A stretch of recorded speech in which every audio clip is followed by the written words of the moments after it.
জীয়াই থাকিবলৈ আমাক আহাৰৰ প্ৰয়োজন। যদি আহাৰ নাখাওঁ আমি জীয়াই নাথাকিম, নহয়নে বাৰু? তা আহাৰ বুলি ক'লে কি কি হ'ব পাৰে? বিভিন্ন ধৰণৰ আহাৰ হ'ব পাৰে। খোৱা বস্তুৰ ভিতৰত গোটা বস্তুবোৰ হ'ব পাৰে, পানী হওক, বিভিন্ন ধৰণৰ ভিটামিন হওক। আহাৰৰ পৰাই আমি কাম কৰিবলৈ শক্তি পাওঁ। আমাৰ শৰীৰৰ গঠন আৰু বৃদ্ধিত আহাৰে সহায় কৰে। আমাৰ শৰীৰটো দিনক দিনে ডাঙৰ হয়, বৃদ্ধি হয়, গতিকে আমি আহাৰ খাব লাগিব। আহাৰ অবিহনে কোনো জীয়াই থাকিব নোৱাৰে। আমি খোৱা আহাৰত বিভিন্ন ধৰণৰ পুষ্টিকৰ দ্ৰব্য থাকে। এতিয়া আমি যে আহাৰবোৰ খাওঁ তাত বিভিন্ন ধৰণৰ পুষ্টিকৰ দ্ৰব্য আছে। এই পুষ্টিকৰ দ্ৰব্যবোৰক আহাৰৰ উপাদান বা পৰিপোষক বুলি কোৱা হয়। তেতিয়াহ'লে এই পুষ্টিকৰ দ্ৰব্যবিলাকক কি বুলি কয়? আহাৰৰ উপাদান বুলি কয়, নাইবা পৰিপোষক বুলি কয়। খাদ্যত থকা উপাদানবোৰৰ বিষয়ে জানি লওঁ আহা। আহাৰত থকা যিবোৰ উপাদানে শৰীৰক শক্তি যোগায় সেইবোৰ হৈছে শৰ্কৰা বা কাৰ্বহাইড্ৰেট। এতিয়া শৰ্কৰা বা কাৰ্বহাইড্ৰেট মানে কি? যিবোৰ খাদ্য খালে আমি শৰীৰত শক্তি পাওঁ। আৰু তাৰ ভিতৰত কি হ'ব পাৰে? চৰ্বিও হ'ব পাৰে, আৰু চৰ্বি। শৰ্কৰা বেছি পৰিমাণে থকা খাদ্যক শক্তিদায়ক খাদ্য বোলে। আৰু যিবোৰ খাদ্যত শৰ্কৰা বেছি পৰিমাণে থাকে তাক কি বুলি কয়? শক্তিদায়ক খাদ্য। শাৰীৰিক পৰিশ্ৰম কৰা মানুহৰ শৰ্কৰা জাতীয় খাদ্যৰ প্ৰয়োজন বেছি প্ৰয়োজন। চৰ্বিৰ পৰাও আমি শক্তি পাওঁ। ঘিউ, তেল, মাখন, বাদাম আদি চৰ্বিযুক্ত আহাৰ। কি বুলি ক'লে? ঘিউ, বাদাম, তেল। ইয়াত যিকেইটা ছবি দিছে, ৰুটি, কল, কঁঠাল, আম, হয়নে বাৰু? ইয়াতে দিছে মাকৈ, এইবোৰ হৈছে, ইয়াতে আলু, মিঠালাও, এইবিলাক চব হৈছে, এই সকলোবোৰেই হৈছে কাৰ্বহাইড্ৰেট বা শক্তি বা শৰ্কৰা যোগোৱা উপাদান। তাৰপিছতে আৰু যিবোৰ খালে আমি গাত কি পাওঁ? শক্তি পাওঁ, নহয়নে বাৰু? ইয়াৰ পিছত চোৱা, আহাৰৰ কিছুমান উপাদানে শৰীৰৰ বৃদ্ধিত সহায় কৰে। সেইবোৰ হৈছে প্ৰ'টিন। সেইবিধ হৈছে প্ৰ'টিন। ল'ৰা ছোৱালীৰ বাবে প্ৰ'টিন জাতীয় খাদ্য বৰ প্ৰয়োজন। প্ৰ'টিন জাতীয় খাদ্য কি হ'ব পাৰে? এয়া দেখিছে ছবিত, ডিম, মাছ, হয়নে? মাংস, হয়নে বাৰু? মটৰ মাহ, এয়া মটৰ মাহৰ ছবি দেখিছা। তাৰপিছতে বিভিন্ন ধৰণৰ পনীৰ বা গাখীৰ জাতীয় সামগ্ৰী, দৈ, গাখীৰ, এইবিলাক হৈছে প্ৰ'টিন জাতীয় খাদ্য। আৰু আহাৰে যিবিধ উপাদানে প্ৰতিষেধক হিচাপে কাম কৰে। প্ৰতিষেধক মানে হৈছে বেমাৰৰ পৰা আমাক হাত সাৰা বা ৰক্ষা কৰাত সহায় কৰে। অৰ্থাৎ আমাক বিভিন্ন ৰোগৰ পৰা ৰক্ষা কৰি ৰাখি সেইবোৰে হৈছে খাদ্য প্ৰাণ বা ভিটামিন। ভিটামিন আমি ক'ৰ পৰা পাওঁ? কলডিলৰ পৰা আইৰণ পাওঁ, মধুৰিআমৰ পৰা আইৰণ পাওঁ, ডালিম, এইবিলাকৰ পৰা আইৰণ পোৱা যায়, পালেং শাক, হয়নে বাৰু? বিভিন্ন ধৰণৰ শাক পাচলি, গাজৰ, ভিটামিন চি, পৰিপূৰ্ণভাৱে আমি ভিটামিন চি পাওঁ, গাজৰৰ পৰা পাওঁ, লফা, বিভিন্ন ধৰণৰ শাক, ফল মূল, এইবিলাকৰ পৰা আমি ভিটামিন পাওঁ। এইবোৰৰ উপৰি আমাৰ দেহক খনিজ লৱণৰ প্ৰয়োজন। সেউজীয়া শাক পাচলি, ফল মূল, মাছ মাংস, কণী, নিমখ, গাখীৰ আদিত খনিজ লৱণ থাকে। গতিকে খনিজ লৱণ ক'ত থাকে? সেউজীয়া শাক পাচলি, ফল মূল, মাছ মাংস, কণী, নিমখ, গাখীৰ, এইবিলাকত খনিজ লৱণ থাকে। বিভিন্ন ধৰণৰ খনিজ লৱণ যেনে লু মানে ইংৰাজীত কয় আইৰণ, কেলছিয়াম, আয়ডিন আদিয়ে শৰীৰৰ বিভিন্ন কামত সহায় কৰে। গতিকে এইবোৰৰ নাম কিন্তু তোমালোকে মনত ৰাখিব লাগিব। কি? লু, কেলছিয়াম, আয়ডিন আদি। আহাৰত থকা খনিজ লৱণে দেহৰ তেজ আৰু হাড় গঠনত সহায় কৰে। শৰীৰৰ প্ৰতিৰোধ ক্ষমতা বৃদ্ধি কৰে। শৰীৰৰ প্ৰতিৰোধ ক্ষমতা মানে বেমাৰ হ'লে সেই বেমাৰটোক বাধা দিব পৰা ক্ষমতা বৃদ্ধি কৰে। পানী শৰীৰৰ বাবে অতি দৰকাৰী। শাক পাচলিত 90%তকৈ অধিক পানী থাকে। এইটো আমাৰ গুণোৎসৱত প্ৰশ্ন আহিব পাৰে যে শাক পাচলিত কিমান শতাংশ পানী থাকে? উত্তৰ হ'ব 90%। মাছ মাংসত 60ৰ পৰা 80% পৰ্যন্ত পানী থাকে। এইটো কেতিয়াবা আহিব পাৰে যে মাছ মাংসত কিমান শতাংশ পানী থাকে? তো উত্তৰটো হ'ব 60ৰ পৰা 80%।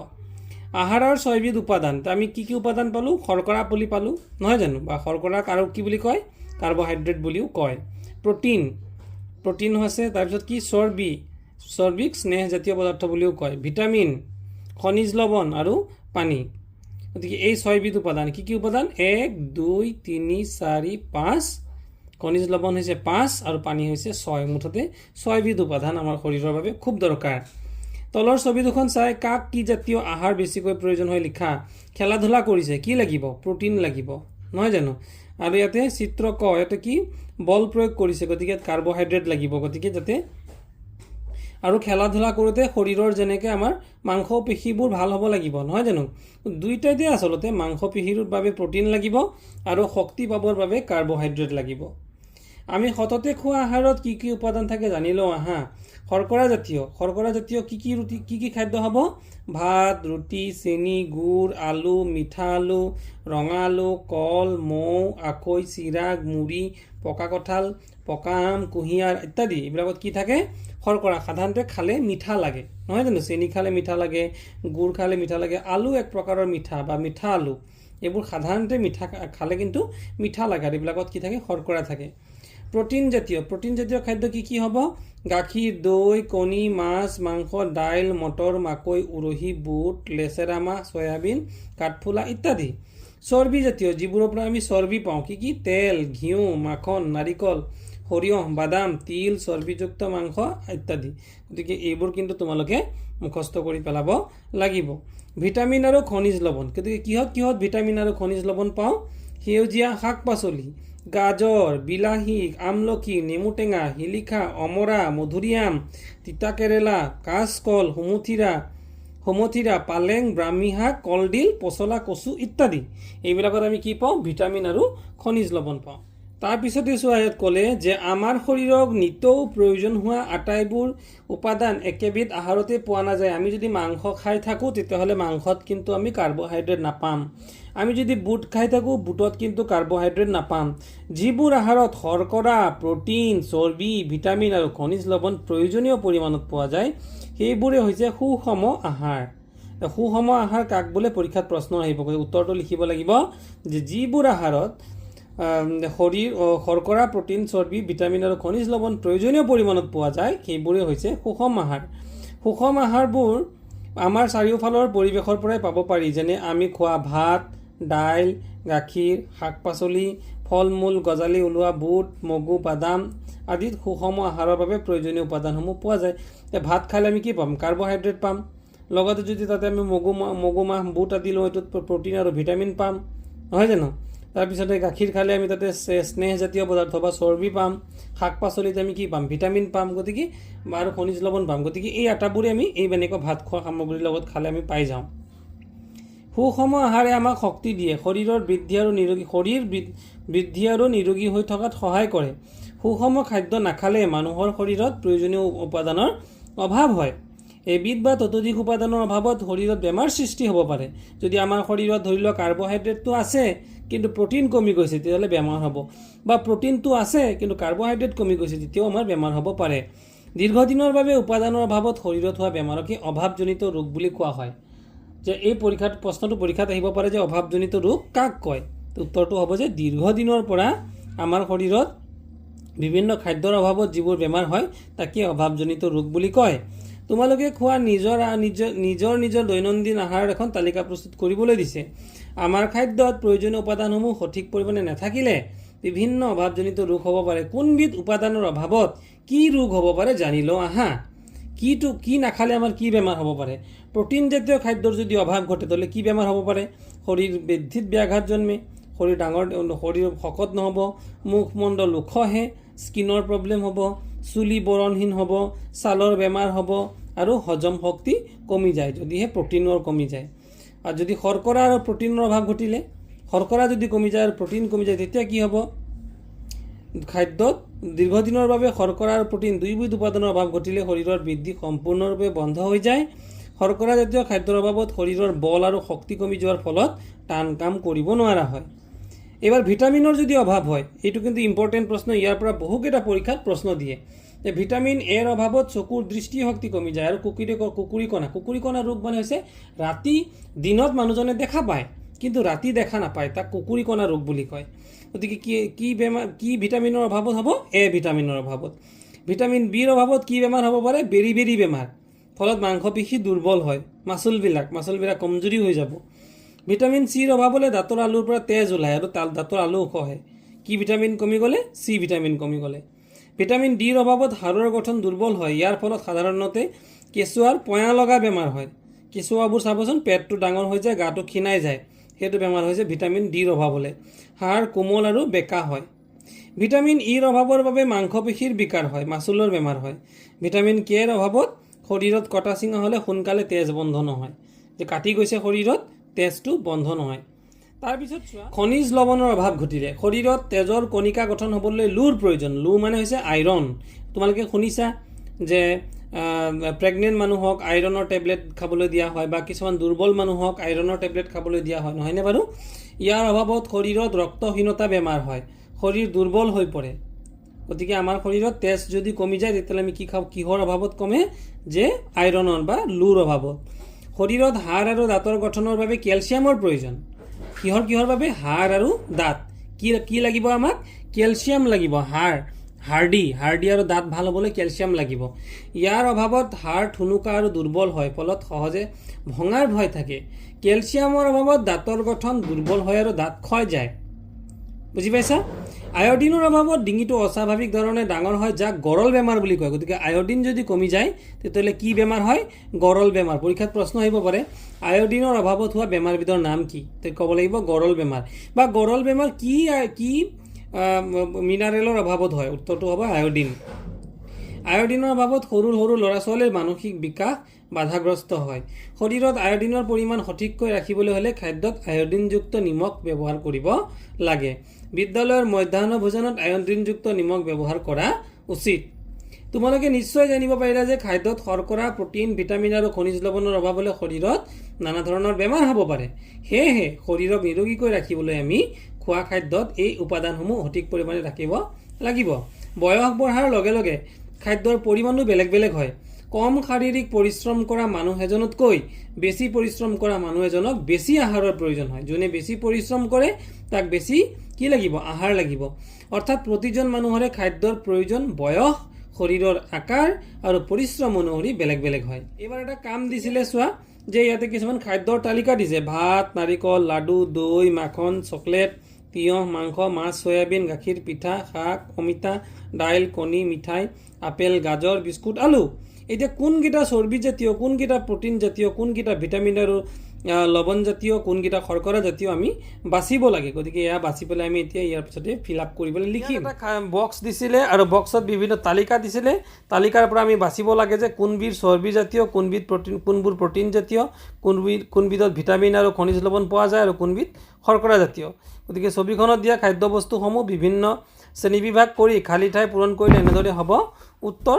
এইটো আমি কৰিছোঁ যে চৰ্বি জাতীয় নাৰিকল, লাডু, ঘিউ, মাখন, চকলেট। প্ৰটিন জাতীয় তিহু, মাংস, মাছ, কণী, গাখীৰ। ভিটামিন আৰু খনিজ লৱণ জাতীয় এইটো হ'ব শাক, অমিতা, লাই শাক, আপেল, গাজৰ। আৰু শ্বেতসাৰ জাতীয় হ'ব ভাত আৰু আলু। আমাৰ শৰীৰত পানীৰো যথেষ্ট প্ৰয়োজন আছে। পানীয়ে শৰীৰত কেনেদৰে সহায় কৰে জানি লওঁ আহা। পানীয়ে আহাৰ সহজে হজম হোৱাত সহায় কৰে। যদি আমি পানী নাখাওঁ তেতিয়াহ'লে কিন্তু আমাৰ খাদ্যবোৰ হজম নহ'ব। পানীয়ে আমাৰ শৰীৰৰ অলাগতিয়াল পদাৰ্থবোৰ ঘাম আৰু প্ৰস্ৰাৱ ৰূপে বাহিৰ কৰাত সহায় কৰে। চাবাচোন, বহুদিন পেচাব কৰি থাকিলে পেচাবত কিন্তু বহুত বেয়া গোন্ধ ওলায়, নহয়নে বাৰু? কিয় ওলায়? তাতে আমাৰ শৰীৰৰ যিবিলাক বেয়া বস্তু এইবিলাক পেচাবেদি ওলাই যায়। আৰু ঘামো গোন্ধায়, নহয়নে বাৰু? ঘামৰ মাজেৰে বেয়া বস্তুখিনি ওলাই যায়। গতিকে আমি সৰহকৈ পানী খাব লাগে। পানীয়ে শৰীৰ শীতল কৰি ৰাখে। পানী কমকৈ খোৱাৰ ফলত দেহত পানীৰ পৰিমাণ কমি গৈ বেমাৰ হোৱাৰ সম্ভাৱনা থাকে। পানী দেখাত পৰিষ্কাৰ যেন লাগিলেও বিশুদ্ধ নহ'বও পাৰে। দৈনিক যথেষ্ট পৰিমাণে বিশুদ্ধ পানী খাব লাগে। এয়া দেখিছানে ল'ৰাজন শকত আবত, এয়া কিন্তু স্বাস্থ্যৱান বুলি নহয়, এইটোক মেদবহুল বুলি ক'ব, হয়নে? বেছি চৰ্বিযুক্ত খাদ্যবস্তু খোৱাটো যে শৰীৰৰ বাবে অপকাৰী সেই কথা তোমালোকে জানানে? চিঙৰা, লুচি, আলুৰ চিপছ, ঘিউ, মাখন আদি খাই খুব সোৱাদ লাগে। পিছে এই খাদ্যবোৰ বেছি পৰিমাণে খোৱা অনুচিত, কাৰণ এনেবোৰ চৰ্বিযুক্ত খাদ্য বেছিকৈ খোৱাৰ ফলত আমাৰ শৰীৰত বহুতো বেছি চৰ্বি বা মেদ জমা হৈ মেদবহুলতাই দেখা দিয়ে। এয়া হৈছে মেদবহুলতাৰ ছবি। দেখিছানে বাৰু কেনেকৈ শকত হয়? কি খাব নালাগে? চিঙৰা, লুচি, আলু, চিপছ এইবিলাক কমাই খাব লাগে। খাব নালাগে বুলি নহয়, কিন্তু কমাই খাব লাগে। ইয়াৰ ফলত শৰীৰৰ ওজন অস্বাভাৱিকভাৱে বৃদ্ধি পায়। শৰীৰ শকত হৈ গৈ থাকে। অতি সোনকালে ভাগৰ লগাৰ বাবে কাম কৰিব নোৱাৰা হয়, এলাহ বেছি হয়। শৰীৰত চৰ্বি বাঢ়ি গ'লে চৰ্বিযুক্ত খাদ্য কমাই খাব লাগে। শৰীৰৰ ওজন হ্ৰাস কৰিবলৈ বেছিকৈ খেলা ধূলা আৰু ব্যায়াম কৰিব লাগে, হয়নে বাৰু?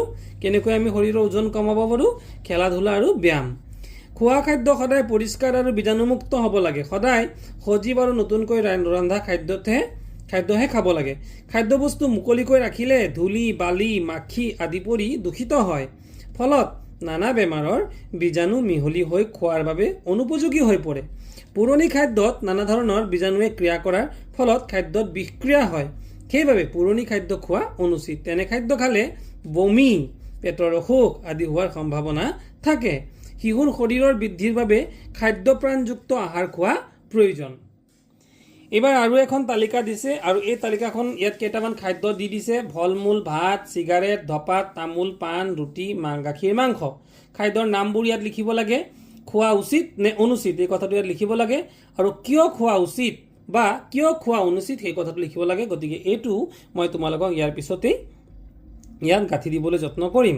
ইয়াৰ পিছত এটা বক্স দিছিলে আৰু এই বক্সটো আমি ফিল আপ কৰিব লাগে যে খাদ্যৰ নাম কিছুমান দিয়া আছে, আমি সেইবোৰ খোৱা উচিত নে অনুচিত, যদি অনুচিত কিয় আৰু যদি উচিত কিয় এইটো আমি লিখিব লাগে। তো পোনপ্ৰথমে খাদ্যৰ নাম হৈছে ফল মূল। খোৱাটো উচিত কিয়? ইয়াত যথেষ্ট পৰিমাণে ভিটামিন আৰু খনিজ লৱণ থাকে যিয়ে শৰীৰক নিৰোগী কৰি ৰাখে। গতিকে মৰমৰ ছাত্ৰ ছাত্ৰীসকল ভিডিঅ'টো তোমালোকে ৰখাই লৈ লিখি ল'বা। তাৰপিছত দ্বিতীয়তে দিছিলে ভাত। খোৱাটো উচিত কিয় উচিত? ই আমাৰ শৰীৰক কাম কৰিবলৈ শক্তি দিয়ে আৰু য'ত নেকি শৰ্কৰাজাতীয় খাদ্য, ই হৈছে এবিধ শৰ্কৰাজাতীয় খাদ্য। গতিকে এইটো হৈ গ'ল ভাত খোৱাৰ প্ৰয়োজনীয়তা, আমি কিয় ভাত খাব লাগে। তাৰপিছতে আছিল চিগাৰেট। খোৱাটো অনুচিত, ই শৰীৰ আৰু ফুসফুসৰ অৰ্থাৎ আমাৰ লাঙৰ কি কৰে গুৰুত্বৰ ক্ষতি কৰে। গতিকে আমি চিগাৰেট খোৱাটো অনুচিত। এবাৰ আছিল ধপাত খোৱাটো অনুচিত, ই স্বাস্থ্যৰ বাবে অত্যন্ত ক্ষতিকাৰক আৰু নানা ধৰণৰ বেমাৰ সৃষ্টি কৰে। তামোল পাণ এইকেইটাও খোৱা অনুচিত, ই মুখ আৰু দাঁতৰ ক্ষতি কৰে। ইয়াৰ পিছতে আছিল ৰুটিটো খোৱা উচিত, ই শৰীৰক শক্তি যোগায়। ইয়াৰ পিছত আছিল গাখীৰ খোৱা উচিত, ই এক সুষম খাদ্য যিয়ে হাড় আৰু দাঁত মজবুত কৰে। ভিডিঅ'টো তোমালোকে ৰখাই লৈ প্ৰশ্ন উত্তৰবোৰ লিখি ল'বা। তাৰপিছত আছিল মাংস খোৱাটো উচিত, ই শৰীৰৰ বৃদ্ধি আৰু গঠনত সহায় কৰে আৰু ই এবিধ হৈছে প্ৰটিনজাতীয় খাদ্য। ইয়াৰ পিছৰ প্ৰশ্নটো হৈছে বেছি মছলা আৰু অধিক নিমখযুক্ত খাদ্য শৰীৰৰ বাবে অপকাৰী। আলিবাটৰ কাষৰ দোকানত প্ৰস্তুত কৰা বিভিন্ন ধৰণৰ খোৱা বস্তু যেনে আলুৰ চপ, ঘুগনি, পকৰি আদি স্বাস্থ্যৰ বাবে অপকাৰী, কাৰণ এই ঠাইবোৰত খাদ্যবস্তু চাফ চিকুণকৈ প্ৰস্তুত কৰা নহয় আৰু মুকলিকৈ ৰখা হয়। অধিক মাত্ৰাত শীতল পানীয় মানে কোল্ড ড্ৰিংকছ, আইচক্ৰীম আৰু চকলেট খোৱাটো শৰীৰৰ বাবে অপকাৰী। পিছে আহাৰ কেৱল খালেই নহ'ব, ই ভালদৰে হজম হ'বও লাগিব। তাৰ বাবে আমি কিছুমান সু অভ্যাস কৰি তুলিব লাগে। সেইবোৰ হ'ল, গতিকে আমি কি ভাল অভ্যাস কৰিলে আমাৰ খোৱা খাদ্যবোৰ হজম ভালকৈ হ'ব সেইবোৰ চাওঁ আহাচোন। এবাৰতে বেছি আহাৰ নাখায়, আহাৰ নিৰ্দিষ্ট সময়ৰ মূৰে খাব লাগে। এবাৰতে এগালমান খাব নালাগে। আহাৰ ভালদৰে চুবাই খাব লাগে। লৰালৰিকৈ কেতিয়াও আহাৰ খাব নালাগে। একদম ক'ৰবাত যাব কোৱাকৈ অততাতৈয়াকৈ আহাৰ খাব নালাগে। বেছি ভাগৰ লাগিলে আহাৰ খাব নালাগে। খাই উঠি লগে দৌৰিব বা ব্যায়াম কৰিব নালাগে। খাই উঠিয়েই কিন্তু আমি কিছুমানে দৌৰি কৰোঁ। তোমালোকে চাবাচোন মধ্যাহ্ন ভোজন খোৱাৰ লগে আকৌ খেলিবলৈ আৰম্ভ কৰি দিয়া, দৌৰিবলৈ আৰম্ভ কৰি দিয়া। সেইটো কিন্তু কৰিব নালাগে। সদায় সেউজীয়া শাক পাচলি খাব লাগে। প্ৰয়োজনতকৈ বেছি পৰিমাণে খাদ্য খাব নালাগে। খোৱাৰ আগতে সদায় পৰিষ্কাৰ পানী হাত মুখ ধুব লাগে। আমাৰ শৰীৰৰ সুস্বাস্থ্যৰ বাবে বিভিন্ন খাদ্যৰ প্ৰয়োজন। পৰিষ্কাৰ পৰিচ্ছন্নকৈ খাদ্য গ্ৰহণ কৰিলেহে আমাৰ দেহ সুস্থ সবল হ'ব। আমি মনত ৰখা উচিত যে সুস্থ শৰীৰতহে সুস্থ মন থাকে। গতিকে মৰমৰ ছাত্ৰ ছাত্ৰীসকল এইবাৰ আমি প্ৰশ্নোত্তৰবোৰ আলোচনা কৰোঁ আহা।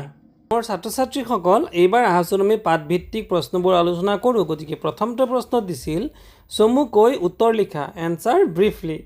কি প্ৰশ্ন দিছিলে যে আমাক কিয় আহাৰৰ প্ৰয়োজন হয়? জীৱই জীয়াই থাকিবলৈ, কাম কৰিবলৈ, শক্তি পাবলৈ আৰু শৰীৰৰ গঠন আৰু বৃদ্ধিৰ বাবে আমাক আহাৰৰ প্ৰয়োজন হয়।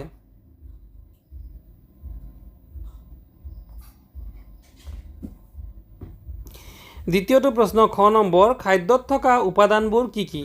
খাদ্যত থকা 6বিধ মূল উপাদান হ'ল 1 নম্বৰ শৰ্কৰা, ইংৰাজীত কোৱা হয় কাৰ্বহাইড্ৰেট। 2 নম্বৰ প্ৰটিন, কোৱা হয় প্ৰটিনছ। চৰ্বি, ফেটছ। তাৰপিছত 4 নম্বৰত কোৱা হ'ব ভিটামিনছ আৰু 5 নম্বৰত খনিজ লৱণ আৰু 6 নম্বৰত হৈছে পানী। গতিকে এইকেইটা হৈছে শৰীৰৰ খাদ্যৰ উপাদান। গ নম্বৰ প্ৰশ্নটো দিছিল সুষম আহাৰ বুলিলে কি বুজা? সুষম আহাৰৰ কিয় প্ৰয়োজন হয়?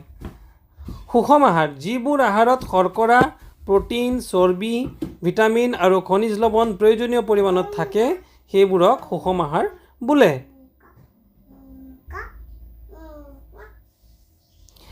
গতিকে সুষম আহাৰৰ প্ৰয়োজনীয়তা কি, মানে সুষম আহাৰ কিয় খাব লাগে? সুষম আহাৰে আমাক শক্তি দিয়ে, শৰীৰৰ বৃদ্ধি ঘটায় আৰু নিৰোগী হৈ থকাত সহায় কৰে। ইয়াৰ অভাৱত শৰীৰত বিভিন্ন অভাৱজনিত ৰোগ সৃষ্টি হ'ব পাৰে। যদি সুষম আহাৰ আমি নাখাওঁ তেনেহ'লে বিভিন্ন ধৰণৰ অভাৱজনিত ৰোগ হ'ব পাৰে। তাত ঘ নম্বৰ প্ৰশ্নটো আমি কিয় যথেষ্ট পৰিমাণে পানী খাব লাগে? এই উত্তৰটো হ'ব পানীয়ে আহাৰ সহজে হজম হোৱাত সহায় কৰে, 1 নম্বৰ। 2 নম্বৰত শৰীৰৰ অলাগতিয়াল পদাৰ্থবোৰ ঘাম আৰু প্ৰস্ৰাৱ ৰূপে বাহিৰ কৰাত সহায় কৰে। 3 নম্বৰ পানীয়ে শৰীৰ শীতল কৰি ৰাখে, অৰ্থাৎ আমাৰ শৰীৰটো ঠাণ্ডা কৰি ৰাখে। তাৰপিছতে খালী ঠাই পূৰ কৰা, ফিল ইন দ্য ব্লেংকছ। জীৱই জীয়াই থাকিবৰ বাবে ডেছ প্ৰয়োজন, অৰ্থাৎ আহাৰৰ প্ৰয়োজন। খ নম্বৰটো হ'ব আমাৰ দেহৰ গঠন আৰু বৃদ্ধিত সহায় কৰা উপাদানবিধ হ'ল প্ৰটিন। খালী ঠাইত তোমালোকে প্ৰটিন বুলি লিখি ল'বা। সেউজীয়া শাক পাচলি আৰু ফল মূলত ভিটামিন আৰু খনিজ লৱণ থাকে। 2টা খালী ঠাই আছে, এটা হ'ব ভিটামিন, আনটোত হ'ব খনিজ লৱণ। প্ৰয়োজনীয় পৰিমাণত সকলোবোৰ উপাদান থকা খাদ্যক ডেছ আহাৰ বোলে। উত্তৰটো হ'ব সুষম আহাৰ বোলে। 9 নম্বৰ ভিটামিন এৰ অভাৱত চকুৰ দৃষ্টিশক্তি কমে বা কি হয়, কুকুৰি কণা ৰোগ হয়। এইবাৰ ক অংশৰ লগত খ অংশ মিলাই লিখিবলৈ দিছে। ক অংশ, গতিকে ক অংশ খ অংশ কি হ'ব? ক অংশ আমাৰ শৰীৰক শক্তি দিয়া উপাদানবিধ হ'ল শৰ্কৰা। শৰীৰত হাড় আৰু দাঁতৰ গঠনত সহায় কৰা খনিজ লৱণবিধ হ'ল কেলছিয়াম, যিটো নেকি যাৰ পৰা আমাৰ হাড় আৰু দাঁত গঠনত সহায় কৰে। তেজৰ গঠনত সহায় কৰা খনিজ লৱণবিধ হ'ল লো। আয়ডিনৰ অভাৱত হোৱা বেমাৰবিধ হ'ল কি দিছে? গলগণ্ড বা গৰল, গলগণ্ড বুলিও কয় বা গৰল বেমাৰ। গতিকে আয়ডিনৰ অভাৱত এই বেমাৰটো হয়। গতিকে নামটো মনত ৰাখিবা, পৰীক্ষাত আহিব পাৰে যে আয়ডিনৰ অভাৱত হোৱা বেমাৰবিধৰ নাম কি? উত্তৰটো হ'ব গৰল। শুদ্ধ উত্তৰটো বিচাৰি উলিওৱা, চুজ দ্য কাৰেক্ট অপশ্যন। আমাৰ শৰীৰক বেমাৰৰ পৰা ৰক্ষা কৰা উপাদানবোৰ হ'ল কি কি? উপাদানে আমাৰ শৰীৰক বেমাৰৰ পৰা ৰক্ষা কৰে? সেই উপাদান দুটা হ'ল ভিটামিন আৰু খনিজ লৱণ। দীৰ্ঘদিনৰ বাবে খাদ্যৰ উপাদানৰ অভাৱত হোৱা বেমাৰক কি বুলি কোৱা হয়? উত্তৰ হ'ব অভাৱজনিত ৰোগ। আৰু ভিটামিন চি অধিক পৰিমাণে থকা খাদ্য হ'ল আমলখি।